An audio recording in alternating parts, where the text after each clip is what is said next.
मुस्लिम जगत के खलीफा कहे जाने वाले देश सऊदी अरब को एक फैशन शो के बाद दुनिया भर के कट्टरपंथियों की आलोचना झेलनी पड़ रही है।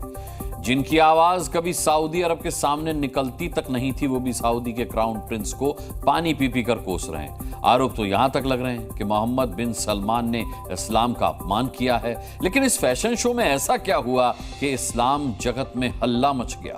देखिए रिपोर्ट। सऊदी अरब में आजकल ऐसा बहुत कुछ हो रहा है जो इस्लामी कट्टरपंथियों को पसंद नहीं आ रहा। लेकिन एक फैशन शो के बाद कट्टरपंथियों का पारा ऑल टाइम हाई हो चुका है। सऊदी अरब में फैशन शो के दौरान कुछ ऐसी तस्वीरें दिखी जो दुनिया के लिए सामान्य थी, लेकिन इस देश के लिए नई थी और कट्टरपंथी ऐसी ही तस्वीरों को देखकर जल भून गए। नाराजगी फैशन शो में कम कपड़े पहने लड़कियों को देखकर तो थी ही, लेकिन फैशन शो के दौरान नजर आई जिस चीज ने सबसे ज्यादा तूल पकड़ा वो है ये क्यूब जैसी आकृति, जिसे लेकर दुनिया भर के कट्टरपंथी सऊदी अरब के शाही खानदान को कोस रहे हैं। इस आकृति पर रिएक्शन पाकिस्तान से भी आए हैं, जिसमें सऊदी अरब को खूब खरी खोटी सुनाई गई। इस वक्त सोशल मीडिया में इस्लामिक देशों में इस फैशन शो की क्लिप वायरल हो रही है, जिसमें बताया जा रहा है किस तरह सऊदी अरब में इस्लाम के पवित्र स्थान की तौहीन की गई। दुनिया भर के इस्लामिक स्कॉलर इन तस्वीरों को देखकर अपनी भड़ास निकाल रहे हैं। इस्लामिक कट्टरपंथी प्रिंस मोहम्मद बिन सलमान पर निशाना साध रहे हैं। कहा जा रहा है बहुदेववाद एक आधिकारिक धर्म के रूप में लौट आया है।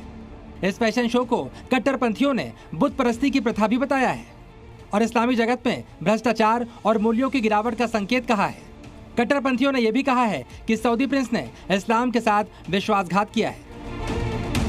हालांकि जब विवाद बहुत बढ़ गया तो सऊदी अरब में अफवाहों को रोकने के लिए बने प्राधिकरण ने इस बात से साफ इनकार किया कि शो के दौरान पवित्र काबा की आकृति का इस्तेमाल किया गया। सऊदी अरब की अफवाह निरोधी संस्था ने कहा यह सिर्फ एक ग्लास क्यूब के आकार की संरचना थी, जिसका काबा से कोई लेना देना नहीं था। यह प्राधिकरण एक स्वतंत्र सऊदी मीडिया प्लेटफॉर्म है जो ऑनलाइन अफवाहों को ट्रैक और वेरीफाई करता है। लेकिन इस सफाई के बावजूद इस फैशन शो और इस आकृति पर बवाल जारी है। माना जा रहा है इसके बाद पहले से ही कट्टरपंथियों के निशाने पर चल रहे सऊदी क्राउन प्रिंस जो अपने मुल्क को आधुनिक बनाना चाहते हैं, उन पर ऐसे निशाने और ज्यादा तेज हो जाएंगे। ब्यूरो रिपोर्ट, जी मीडिया।